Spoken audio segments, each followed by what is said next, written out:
JP warga Jalan Harapan Silaberanti yang ditembak sikilnya juru penangkapan di kawasan Mataram Kertapati jalan pemeriksaan oleh anggota unit 1 Subjek Jatanras Polda Sumsel. Lanang berumur 24 tahun ini ditangkap polisi karena terlibat aksi penodongan terhadap supporter bola bernama Riki Akbar di Danau Opi pada bulan Mei lewat. Di mana jarak aksinya tersangka sama AS ngajak korban ketemuan dengan modus nak jajuk HP.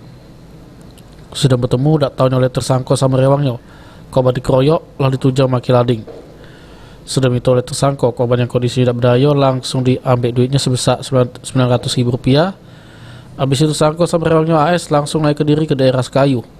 Menurut pengakuan JB, kalau dia baru satu kali lah ngaku ke aksi kejahatan, dikena kepepet dan ganti duit buat ngumpul sama kawan-kawannya. 900. Terus? Sudah berlari. Dia berlari, kami berlari. Korban kamu apa ke? Tujah berapa kali? Sekali. Sekali? Iya. Lumpang tuh lah? Iya. COD-nya di mana? Di Danau Opi. Di mana? Danau Opi. Uang berapa? Kamu? Kamu berdua? Iya, ada uang 2 juga. Sudah sering ini cak ini? Baru sekali lah. Oleh ngapa?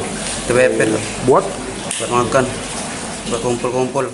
Sebelumnya polisi sudah terlebih dekin ngaman AS rewang tersangka JP saat melakukan aksinya. Baik tersangka JP nyusul rewangnya AS buat ngeringkuk di jero sel tahanan. Firman Hidayat, PAL TV.